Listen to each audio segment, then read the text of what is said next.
Taliban and women's education, understanding the reality beyond Western narratives. The issue of women's education in Afghanistan has been a subject of intense debate, often framed through the lens of Western media narratives. Since the Taliban's return to power in August 2021, mainstream media outlets have widely reported that the group has banned female education nationwide. However, a closer look at Afghanistan's social, cultural, and political dynamics reveals a more complex reality.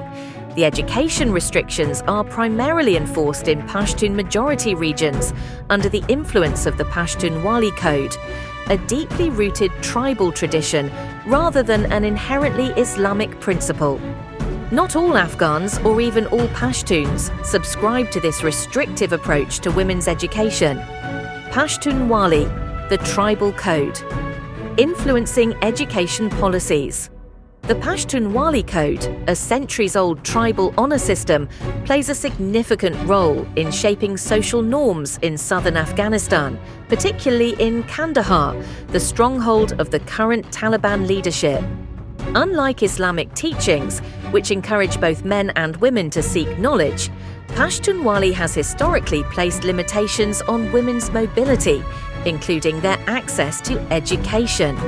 It is important to note that in northern and western Afghanistan, which are home to Tajiks, Uzbeks, and Hazaras, the education of women continues without significant restrictions.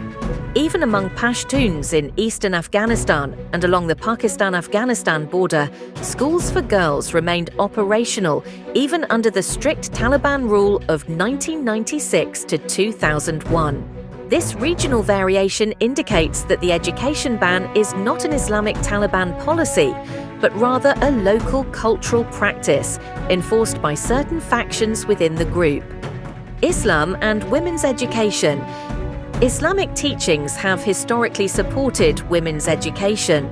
The Prophet Muhammad, peace be upon him, himself encouraged learning for all, and Muslim civilizations have produced renowned female scholars such as Aisha bint Abu Bakr, a leading scholar of hadith, Fatima al-Fihri, founder of the world's first university, the University of Al-Qarawiyyin in Morocco, Zainab al-Ghazali, a prominent Islamic thinker and educator. The current restrictions in southern Afghanistan contradict these well-established Islamic traditions.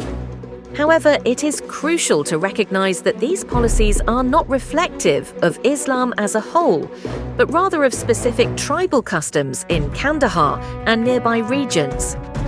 The Western media's one-sided narrative. Western media outlets often portray the Taliban as a homogeneous group bent on oppressing women, ignoring the complexities within the movement and the cultural influences that shape its policies. The education restrictions are not a Taliban-wide policy, but a Pashtun tribal practice, selectively enforced by certain factions. Furthermore, Western narratives frequently overlook the failures of the US-backed Afghan government 2001 to 2021 in ensuring education for Afghan children. Despite billions in international aid, corruption and instability left millions of children, both boys and girls, without schooling. The education crisis in Afghanistan did not begin with the Taliban's return. Rather, it is part of a larger historical pattern of political instability and external interference. Last but not the least, while Pashtunwali traditions in Kandahar and southern Afghanistan restrict female education, many other parts of the country, including regions with non-Pashtun majorities, continue to educate girls. The blanket portrayal of the Taliban as banning female education is misleading, as the issue is deeply tied to tribal traditions rather than Islamic teachings. Moving forward, any meaningful discussion on Afghan women's education must recognize these regional, tribal, and ideological differences within the Taliban and Afghan society.